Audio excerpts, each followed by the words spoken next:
Okay, in this video I'd just like to give a brief overview to some people who've been in touch with regard to philosophy essays, and in particular the philosophy A-levels pertaining to the philosophy AQA course. And what I wanted to say is just a single very quick nugget of information in case you hadn't already thought of this.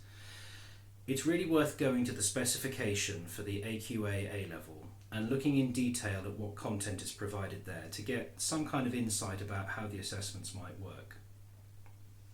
In particular, have a look at the link below and you will see that there are some guidelines about what could be assessed in the questions.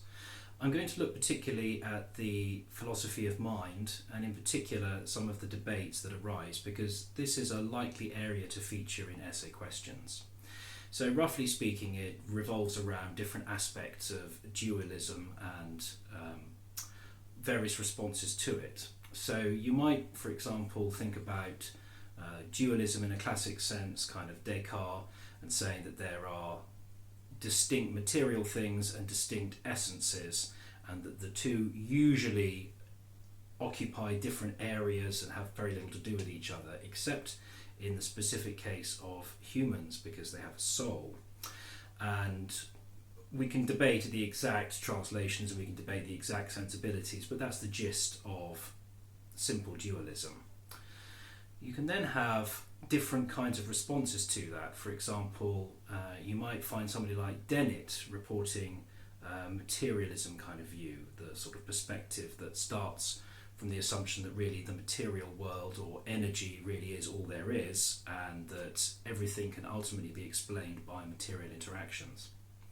Another perspective is to talk about the difficulty of explaining certain phenomena such as feelings or the unique qualities you get around something, which is qualia, and you might particularly associate that view with Chalmers. Now, if you look at the specification, you will find that this debate is summarised in key pages of the content. So if you follow the links, you can use that as a quick guide as to where you might look at further information. And you can look at other philosophers like Ryle and make, shall we say, a good guess about how a discussion might occur between those points of view.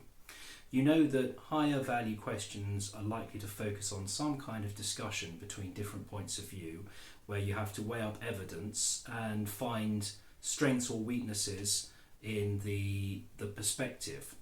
In education, there's a tendency perhaps towards focusing on a good idea and then some decent criticisms to it to then assess the overall value. So think particularly about what would be the best criticisms and how do they stack up against the original claims.